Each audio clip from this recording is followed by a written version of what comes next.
When we talk about computers these days, we're usually referring to what's called a PC, a personal computer, a computer that comes in basically one of two configurations, a desktop or a laptop system. A desktop is a non-portable system where the actual screen, the display, the monitor, is a separate unit from the computer itself, which is usually this small tower. In a laptop system, the monitor and the computer itself are put together in one portable unit, and whereas with a desktop, the keyboard and the pointing device, the mouse, are attached via cords to the computer, in a laptop, the keyboard and the pointing device, a trackpad, are built onto the computer itself. So it's all one physical portable unit. The term hardware simply refers to any physical component of a computer system. If you can hold it in your hand, it's hardware. Software, in contrast, is not physical. Software is simply the instructions which are executed by the computer. What we call a program is just a piece of software. It's some set of instructions for some coherent purpose. Programs can be written to do all sorts of things, but here's the list of what are probably the 9 most commonly used types of programs today. First off, a word processor is simply a program for creating and editing textual documents. A spreadsheet is a program mostly used in business. It presents the user with a grid of rows and columns into which the user can plug data, and then the user can have the spreadsheet perform calculations upon these rows and columns, and also do things like, say, draw charts from this data. When people talk about using the internet, what they're usually really talking about is using a web browser. A web browser displays web pages, which are textual and graphical documents which are retrieved from other computers out there on the internet. By far, web browsing has become the most popular thing to do with a computer. Web browsing probably now takes up over 90% of the time people spend using computers. An email client is a program you use to send and receive email. An email, very simply, is a textual message you send to another user on the internet. An instant messenger is also a program you can use to send textual messages to other people on the internet, but it works a bit differently. Email is like sending a letter. You send it off, and then it sits in the recipient's mailbox until they check their mailbox. With instant messaging, it's expected that the recipient is also running an instant messenger at the time you send the message, and the message then instantly appears in their instant messenger program. The message doesn't sit and wait in a mailbox until they check it later. With most instant messengers, you can't send a message to someone who isn't currently running their instant messenger program. So instant messaging, or IMing as it's called, is more appropriate for immediate conversations. It's more like a chat room. Except the messages are still private, like with email. They only get sent to one recipient. A media player, unsurprisingly, is a program for playing media. And when we say media, we mean mainly video and audio. So say if you put a DVD in your computer and wish to play it, you use a media player to do so. An image editor, of course, is a program for creating and manipulating digital images. By far, the most popular program for this purpose is a program called Photoshop. In fact, Photoshop has been so popular for so long that the word Photoshop has become synonymous with manipulating digital images. So you'll commonly hear people talk about photoshopping an image to mean digitally manipulating that image. Most video these days is now digital, and so it's edited on computers using programs called video editors. Even stuff that's still shot on film these days is edited with video editing software because it's just that much easier to do it in a computer rather than having to deal with all this physical film. And finally, the last type of program to mention, games. And games, of course, run the gamut from the very early video games like Pac-Man and Pong to simple card games like Solitaire, and then today's modern games with complicated 3D graphics. Actually, there's one more important type of program to talk about, and that's what's called an operating system. An operating system is a very different kind of program because it's not one you use to accomplish any particular task. It's a program you use to run other programs. It's the operating system in a modern computer which allows it to run multiple programs at once. When you power on your computer, the first thing it does is it loads the operating system which you have installed on that system. Once the operating system has loaded, you can then use its interface to launch other programs. For the last 2 decades, the most popular operating system to run on PCs has been Microsoft Windows, the latest version of which is called Windows 7, and that was released in 2009. The version before that was called Windows Vista, and the version before that was called Windows XP. Here in 2010, you should be at least using Windows Vista, if not Windows 7. A lot of people are still running Windows XP, even though they really shouldn't, for reasons I'll explain later having to do with security. You generally shouldn't run very old software. The 2 main alternatives to Windows are an operating system called Linux and Apple's operating system called Mac OS X. Linux is interesting because it's an example of what's called free or open source software, meaning that anyone is legally allowed to use, copy, and modify the software. So as a user, that means you don't have to pay for it. Only about 2% or so of users worldwide use Linux on their PC, but Linux otherwise is a very successful piece of software because it's used in all sorts of other devices, like probably your car or your cell phone or your toaster or your cable box or your TiVo. Tons and tons of stuff out there runs Linux, even though it's not very popular on PCs. Mac OS X, in contrast, has become increasingly popular in the last 10 years, and now it accounts for maybe 10% of PCs, at least in the United States. OS X is certainly not free, and in fact, Apple only wants you to run OS X on computers which you buy from them, even though the hardware which Apple sells internally isn't really any different than what you can buy, say, from Dell. The cases are different, and they make their own keyboards and mice, but otherwise it's just the same stuff. However, to stop people from running OS X on hardware which they themselves do not sell, Apple put a check into OS X such that when it loads, it looks for the specific chip, and if your hardware doesn't have this chip, which only Apple sells, OS X will not load. So just be clear what you're paying for when you buy an Apple computer. Apple charges a 30 to 50% premium for the same hardware you can buy from other computer makers, but people pay it because they like Apple's nice shiny case design, but most importantly because they want to run OS X, and the only way they can do it is by buying their computer from Apple. Now, whether you use Windows or Linux or Mac OS X, the user interface is generally about the same in each of them. Many details differ, but the big ideas are really just the same. So, while the material I'm about to cover is a bit biased towards Windows, it's for the most part applicable to all 3 different operating systems. So, first off, the central concept in the user interface of all of these operating systems is that of a window, which is in fact why Microsoft calls their operating system Windows. The point of a window is that in a modern operating system, we want the ability to run multiple programs at once. And what that means is when you have multiple programs running, each program can't monopolize the entire screen. They need to share screen space. And so the idea is that each program is presented on the screen as its own box, a window. And that window you can move around, and the windows can overlap each other, and you can resize the windows to your liking. And each window has 3 basic components. You have at the top, you have the title bar where it says the name of the program. You have a border around the window, and then you have the content pane, the space where the actual program interface is displayed. So whatever the program wishes to show the user, it gets displayed in the content pane. To interact with these windows, users need a pointing device, and on desktop PCs, that's going to be a mouse. What the user is currently pointing at on screen is represented by a cursor, which is usually just a little arrow, and they move the cursor around by moving their mouse around on the desk. And the typical mouse these days has 3 buttons, a left button, a right button, and a middle button, and the middle button on most mice these days doubles as a scroll wheel. So you could push it in to click that button, or you can actually roll the wheel up and down. By far, the most important button is the left mouse button. It's the one you'll be clicking the most. And if you're right-handed, you should be clicking it with your index finger.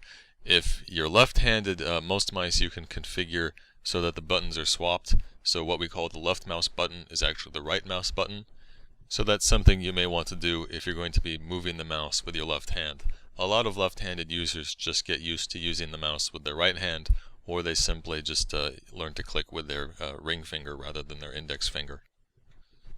In any case, what clicking the left mouse button actually does is really up to what is under the cursor on the screen.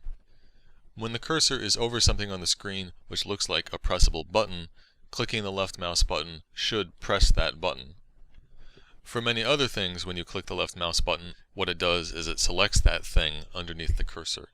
And in other cases, clicking the left mouse button simply will change the focus, what's called keyboard focus, to the thing which you click on. And by giving a thing keyboard focus, it means that when you type keys on the keyboard, those keystrokes apply to the thing that's been given focus. For example, when you wish to use the keyboard to interact with a window, you need to make sure that window first has keyboard focus, otherwise your keystrokes aren't going to apply to that window. Some things on screen can be interacted with by clicking and dragging them. To click and drag simply means to click the left mouse button, but hold it down, then move the mouse, and then release the left mouse button. So for example, the thing we use click and drag the most for is to move our windows around and then also to resize them, to make them bigger or smaller. So here I have this single window. I click on its title bar and hold the mouse button down as I move the mouse around. I let go and the window is repositioned. If I then click and drag on the border of the window, I can resize the window. And notice that it matters which edge of the window I click. If I click on the top edge, I can only move the top up and down. If I click on one of the corners, I can move that corner in and out, and so forth. Now, if you look at the screen in Microsoft Windows, you'll notice usually at the bottom of the screen, there's this thing we call the taskbar. And on the right side of the taskbar, you should see a display of the current time, and on the left side of the taskbar, you should see a button which you can click to open what's called the Start menu. In earlier versions of Windows, this button was actually labeled Start, but in more recent versions, in Windows Vista and Windows 7, it's just a Windows icon. As we'll get into later, the Start menu is what you use to start programs. For now, we're just going to look at the taskbar itself. The idea of the taskbar is that for every window you have open, there's a button representing that window on the taskbar. So here, because we have a Microsoft Word window and a Photoshop window, there are buttons on the taskbar representing each of them. When you click on the window itself, you bring that window forward and you give it keyboard focus. But another way to do this is not by clicking on the window itself, but by clicking on the button that represents that window on the taskbar. This alternative method of bringing a window forward is very important because sometimes you might have a window which is totally obscured by other windows, so there's no way you can click on it. You need to go to the taskbar to click on its button to bring it forward. The area of the screen which is not the taskbar and which is behind the windows is called the desktop surface, or just simply called the desktop. Rather than leaving this as just a boring blank solid color, a lot of people like to put an image on their desktop, what's called a wallpaper, and on the desktop itself, but behind all of the windows, you might have some number of icons. These icons, as we'll discuss in the next unit, are really just files. But for now, we won't say anything more about files, icons, or the desktop. In the top right of every program window, you should see these three buttons in this order. On the left, there's the Minimize button, in the middle, there's the Maximize, Demaximize button, and on the right, there's a Close button. The Close button, not surprisingly, closes the window. It gets rid of the window and it exits the program and makes the program stop running. The Maximize window puts the window into a special state where it covers the whole desktop area and it's on top of all the other windows. And to get it out of the state so that it's a resizable and movable window again, you have to then click the same middle button to demaximize the window. And finally, to minimize a window means to hide the window such that the only way to get it back, to make it reappear, is to click on its button on the taskbar. So here I click the Minimize button, the window goes away. I go down to the taskbar to click its button and it reappears. I hit the Maximize button and now it's taking up the whole screen area except for the taskbar. I click the button again and it restores back to a regular window which I can move around. and then if I hit the close button, the window then goes away, and here I click the close button on this other window and it goes away too. Now, so far when we've talked about windows, we've assumed that each window is its own separate program, but that's not always necessarily the case. In many programs, you have these secondary windows called pop-ups or dialogues. The general idea of a pop-up dialog is that it's a temporary window. It's a window which the user is meant to interact with and then hit OK or cancel to get rid of. So here, for example, in Microsoft Word, when I click the button for configuring the page setup, the margins and the size of the paper and so forth, I get this dialog window which has all of those options, and I need to specify the configuration I want, and then when I'm done and have everything the way I want, I hit OK, and then the window will go away. If, however, I change my mind and decide I don't want to make any changes to the page setup, I can hit cancel and the dialog will go away without changing anything. Here's another example. This program is displaying a document, and if I click this button here to print the document, I get this pop-up dialog.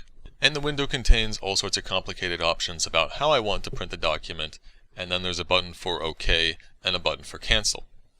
If I were to click OK, the document would then print with all of these options. If I were to hit cancel, it would just cancel the whole printing, and the dialog would go away. Notice what happens though with this dialog when I try and click on the main window. When I try and do that, when I try and interact with the main window again, it doesn't let me because the dialog is still open. So dialogs very often do this. They block any interaction with the main window. So you have to get rid of the window by either hitting OK or cancel. And note that this dialog has the big red X close button in the top right. If you click that, it's the same thing as clicking cancel. Dialogues come in varying degrees of complexity. Like say in the top right here, a fairly complicated one is this dialog for opening a file. And very commonly, you'll see simple dialogues like this, which are simply asking us to confirm if we really want to do something. In this case, do I really want to delete this file, yes or no? And then annoyingly, sometimes you get these dialog windows which don't want to ask you anything, they just want to tell you something, and you have to hit OK to make them go away. And dialog windows of all kinds tend to be annoying to users for basically two reasons. The first is they very often block interaction with the main window, and the second reason they can be annoying is because it's very easy for these little dialog windows to get lost behind other windows. And unlike with program windows, these dialog windows don't usually have a button representing them in the taskbar. So if they get lost behind other windows, the user might not even be aware that the dialog window is there. Finally, we should be clear that there are cases where a single program is made up of multiple windows, and those other windows aren't necessarily dialogues, because you're not meant to interact with them and then hit OK or cancel. Like here, for example, in this image editing program, you have the window with the image itself, and then we have this separate window with all these little tools we can use to manipulate the image. The designers of this program could have simply put these things together in one window, but they decided that users would want the flexibility to position these things separately, so they made them separate windows. While every program interface is different, you'll find that there's a set of commonly recurring elements that show up in all sorts of programs. Program designers call these common elements widgets. For example, the simplest and probably most common kind of widget is simply a button. A button is simply something the user is meant to click to perform some action, and the textual label on the button or some icon on the button is meant to indicate what that action will be. So here, for example, the button labeled close self-evidently will close this dialog window, but what this button labeled manage does is less obvious. You generally have to look at context. Like here you can see it has something to do with default search, whatever that means in this particular program. Another very common widget is a text box, which is simply a place you can click to start typing and editing text. This text box here already has the text http://www.google.com/, but you can click and type in this text box to change that. A drop-down list often looks like a button, but on the right side you'll see a small triangle pointing downwards, and that indicates that this is a drop-down list, so if you click on it, you'll get this pop-up list in which you can click to select some other item. A checkbox is simply a small little box which you click to toggle the check on and off. In this example, the checkbox is currently toggled on, and the text next to the checkbox indicates what this checkbox does. These little circular buttons aren't checkboxes, they're called radio buttons. The idea with radio buttons is that you have a group of them and only one thing in the group can be selected. So here we're given three choices: open the home page, reopen the pages that were open last, or open the following pages. And currently we have selected the top selection, open the home page. At the top of this window we have a group of tabs, one labeled Basics, one labeled Personal Stuff, and one labeled Under the Hood. The idea behind tabs is that the program needs to display more stuff than will fit in the window, so it puts all this stuff onto different tabs, and at any moment in time you're only looking at one tab. You can see here that the Basics tab is currently highlighted. It's a different color because that's the tab we are currently looking at. But if I now click on Under the Hood, the content displayed in this area changes. And here now we see another kind of widget, a scroll bar, which is also a widget for coping with the problem that we have more stuff to display than will fit in our window. Every scroll bar has an associated display area called a scroll pane. And right now the scroll bar is indicating that we're not seeing the entirety of this scroll pane. We're currently looking only at the top. But we can click and drag the scroll bar up and down to see the rest of the scroll pane. Finally, the last kind of widget I'll mention is what's called a menu bar. In most program windows, you'll find a menu bar directly beneath the title bar.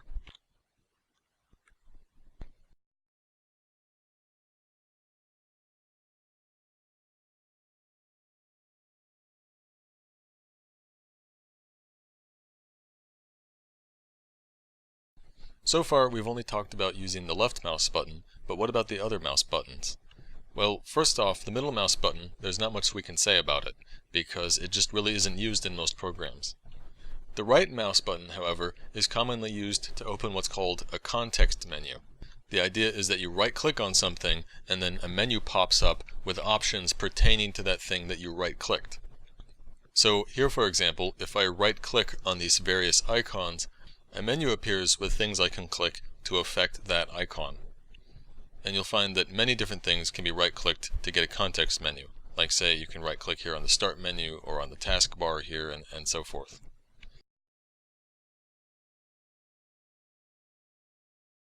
A common mistake inexperienced users make is that they don't think to right-click on things. In many programs you'll have features which are best accessed through the context menu, or in some cases which can only be accessed through a context menu. So when in doubt, try right-clicking on things. Now, as for the scroll wheel on a mouse, it's really just a shortcut for moving the scroll bar up and down. So rather than mousing over and clicking on the scroll bar and dragging up and down, you can just scroll the mouse wheel up to move up, or scroll it down to move down. A double click is when the user clicks the left mouse button twice in quick succession. Very often when you have something you can select by clicking on it once with the left mouse button, you often also can double click those things to open them or activate them. And what exactly it means to open something depends upon the context. But for example, the most common case of double clicking is on files. When you double click a file, the file opens. Now, a lot of users at first have trouble double clicking because they don't click quickly enough. What also tends to happen is that in between the first and second click, the user will move the mouse too much, and when you do that, it doesn't register as a double click. When you double click, you want the cursor to remain in the same place for both clicks. If it moves slightly, that's usually okay, but if it moves too much, it won't register as a double click. The good news though is that double clicking isn't all that necessary, because you can always just select something and then hit the Enter key on the keyboard, and that usually does the same thing as double clicking something. Now we can talk about the Start menu. The Start menu I mentioned in passing is a menu which you get by clicking this button on the left of the taskbar, and is what you use when you wish to start a program. It's also where you can go when you wish to open the control panel and some commonly used folders, and we'll talk about the control panel and folders in later units. The Start menu is also where you go when you wish to shut down the computer, to turn it off, or when you wish to restart the computer. That's what this button in the bottom right does. It's the button for shut down and restart. Or I should say, it's actually a pull-down list. If you click that little triangle on the right, you'll see the button you click when you wish to restart instead of shut down. These words along the right side of the Start menu are buttons for common folders and the control panel, which again we'll discuss in a later unit.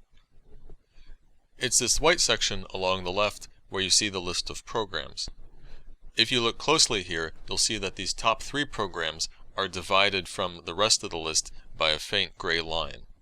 The programs in the top section of the list are the ones I've chosen to put there. They're called the pinned programs because I've explicitly pinned them to the Start menu so that they should always appear here at the top. The rest of the programs in the list here are recent programs. They are programs which I have opened recently. And as I launch other programs, this part of the list is updated automatically based upon what I've most recently opened. So the pinned programs here and the recent programs here are just a selection of all the programs I have installed on my system. If I want to see all of the programs that I have, I come down here to this button labeled All Programs.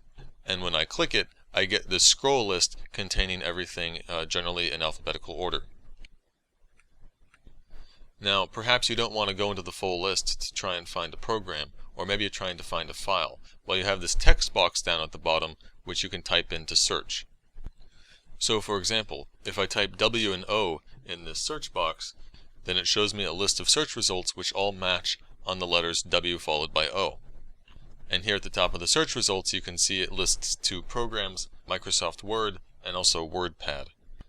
So supposing I wish to open Microsoft Word, I don't have to hunt through a list. I can just open the Start menu, type W and O. I don't even have to complete the whole word. I don't have to write W-O-R-D. And then I can select Word by clicking on it. Now's a good time to take a look at the keyboard. First off, in the top left corner, you have a key labeled ESC, which is short for Escape. The Escape key isn't used all that much in today's programs, but it generally can be used as another way to dismiss dialog windows. It's like hitting Cancel. It also sometimes can be used to deselect something if you have it selected. The function keys are at the top of the keyboard and labeled F1, F2, F3, F4, and so forth up to F12.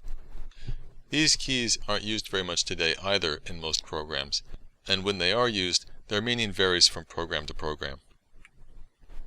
3 more keys which are hardly used anymore are the print screen key, the scroll lock key, and the pause key. In Windows, you can hit the print screen key to capture a screenshot of the current image on the screen. When you hit the scroll lock key, you will notice that it toggles on this light on your keyboard.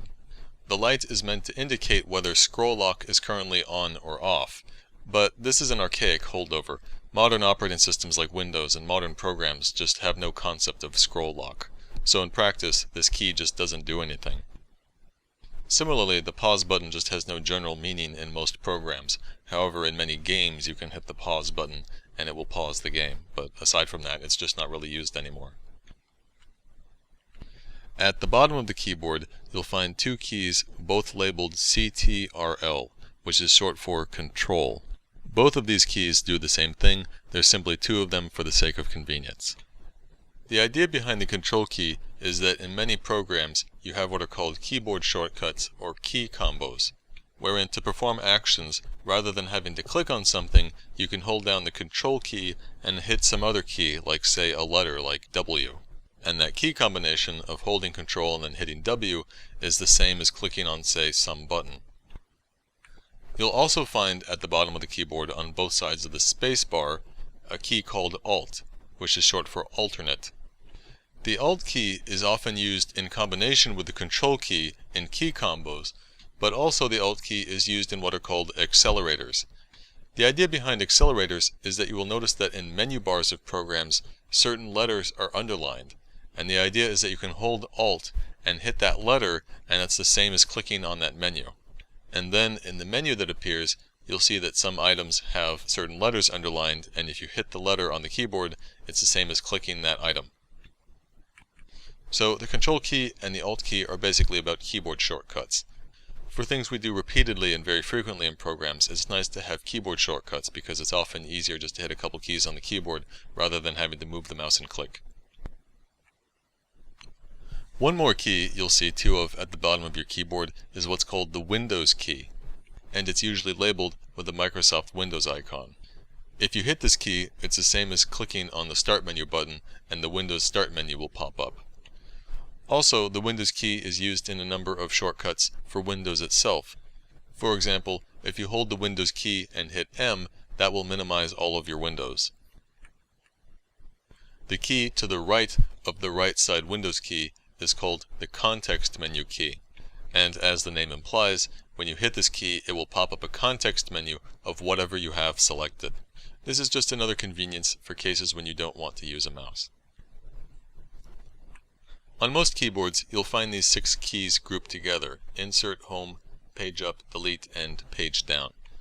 The Page Up and Page Down keys, as the names imply, are simply more conveniences for scrolling. When you hit Page Up, it scrolls up. When you hit Page Down, it scrolls down. When you hit the Home key, your text cursor will jump to the front of the line you are editing, and when you hit the End key, your text cursor will jump to the end of the line you are editing. The Delete key will delete the character immediately after your text cursor, or if you have something selected, it will delete what you have selected. The Insert key usually doesn't do anything. It's another archaic holdover. What it used to do in most programs is it would toggle between 2 text editing modes. In one mode, you would type and letters would be inserted where your text cursor is. In the other mode, the letters you type would overwrite whatever is immediately after the text cursor. Eventually, program designers realized that no one actually wants to edit text that way, so there's always just the one mode now. The cursor keys, the up, down, left, and right arrows, very self-evidently simply move up, down, left, and right. This group of keys on the far right side of the keyboard are collectively known as the numpad, as in number pad. And all of the keys in the numpad are actually redundant. You don't really need them because the same keys are elsewhere on the keyboard. It's just here because it's a more convenient way to enter a bunch of numbers. The trick with the numpad, however, is that some of these keys have 2 labels. For example, the 7 key is also labeled as Home. These keys with 2 labels are why there is the key in the top left called numlock. When you hit the numlock key, you'll notice another light on your keyboard toggles on and off. When the light is on, numlock is on, and you can use these keys to enter numbers. When the light is off, numlock is off, and hitting these keys won't insert numbers. Instead, when you hit 7, it's the same as hitting the Home key. So if you ever find yourself trying to use the numpad, but it's not entering numbers, just make sure numlock is on. Frankly, this is a very annoying feature. I think most users would much prefer it if numlock were always just on by default. If you've ever used a typewriter, you should be familiar with the Shift keys. When you hold a Shift key down and then hit a letter like J, it'll insert an uppercase J rather than a lowercase j. Also, you have a number of keys on the keyboard, like say the number keys, where there is a secondary character written above. Like say the 1 key has an exclamation mark above it. That indicates that when you hold Shift down and hit the 1 key, it will insert an exclamation mark rather than a number 1. The caps lock key, which is above the left Shift key, is another key which toggles between 2 modes. When you hit the caps lock key, you will notice this other light on the keyboard toggle on and off. When caps lock is on, hitting a letter key will insert an uppercase character, and holding Shift and then hitting that same key will insert a lowercase character, so it effectively reverses the normal behavior with Shift. However, this reversal only affects the letter keys, so if you want to insert an exclamation mark, you still have to hold down Shift when you hit the 1 key. Above the caps lock key is the Tab key. In some text editing programs, when you hit the Tab key, it inserts what's called a tab character, which is basically the equivalent of about 4 or 5 spaces. In many other programs, however, hitting the Tab key will cycle keyboard focus, meaning that it will move the keyboard focus to some other element in the program. So, for example, here in this program where I compose an email, I have 3 text fields I need to fill in. To type in a text field, normally I need to click on it to give it keyboard focus. But here's what I can do with the Tab key. I can click in the text field at the top, the one where I'm supposed to put an email address, the recipient of this email, and then move to the text field where I need to fill in the subject. I hit the Tab key. Once I'm done typing out the subject for this email, I can just hit Tab again and it takes me down to where I write the actual body message of the email. So here, using the Tab key, I very conveniently was able to type in these different text fields without taking my hands off the keyboard to move the mouse. Finally, the last key on the keyboard is the Enter key, and notice that there's two of them, one on the numpad, but they're really just the same key. In most contexts, when you're typing text and you hit Enter, it's effectively like a carriage return on a typewriter. It takes you down to the next line. In all other contexts, the Enter key is used to effectively activate whatever you have highlighted. Like, say, if you have a list of menu items and you can use the cursor keys to move up and down the list, to actually select something in the list, you hit Enter. It's like clicking on the thing which is currently selected. We need to say a little bit more about the taskbar, because the taskbar I showed you earlier was the version that you saw in Windows Vista and earlier. In Windows 7, Microsoft changed the taskbar a little bit. What you should see in Windows 7 looks more like this. The main change here is that some of these buttons on the taskbar represent programs which aren't currently open. If you take a closer look at these buttons, you'll notice that some, like the one in the middle here, are highlighted. This highlighting indicates that it represents an actually open program. The button to its right, in contrast, isn't highlighted, indicating that that program is not currently open, but we're seeing it here because this program has been pinned to the taskbar, so its button is always visible and we can click on it to actually run the program. This program button on the left, you'll notice, has highlighting, but it looks a bit different. This highlighting indicates that there are actually multiple windows for this program. And if you were to click on this button, you would see little thumbnails of all of its windows, and you then can click on one of these thumbnails to select that window. Now, if you're wondering how to pin or unpin programs from the taskbar, you can do so simply by right-clicking on a program's button in the taskbar or in the Start menu, and you'll see in the Context menu an option to pin or unpin that program. Also note that you can reorder these buttons in the taskbar simply by clicking and dragging them.